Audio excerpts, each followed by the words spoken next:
In today's video, I'm going to teach you how to make a picture, a circle, or other shape in Google Slides.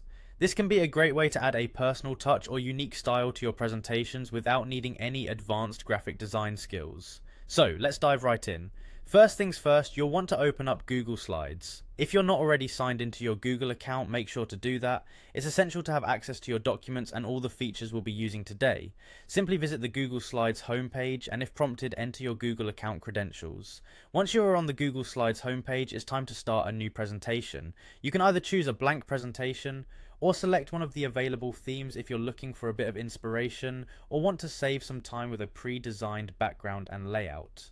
Either option will work for what we're doing today, so go with what you're comfortable with. Next, we need to insert an image into our slide.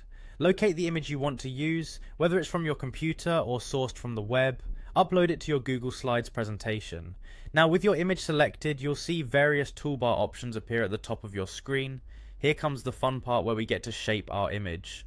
Look towards the top of your screen where you'll spot an icon that looks like a little cropping tool, often referred to as the mask image tool. Click on it.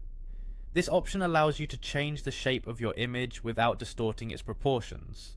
After clicking on the mask image tool, a drop-down menu will appear. Hover over the shapes option within this menu.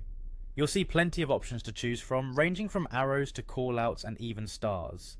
For today's tutorial, let's pick the circle, but feel free to explore other shapes that might suit your particular slide design or theme. Once you've selected the circle, your image will instantly transform into that shape. It's that simple.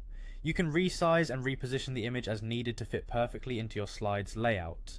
This feature is incredibly flexible, allowing you to experiment until you achieve the desired look. And there you have it. You've successfully transformed a basic image into a creatively shaped element within your presentation. Not only does this technique enhance the visual appeal of your slides, but it also opens up endless possibilities for creativity with your presentation design. Thanks for tuning in today and trying out this fun and easy feature in Google Slides. I hope this little trick will come in handy for your future projects. Don't forget to like and subscribe for more helpful tutorials.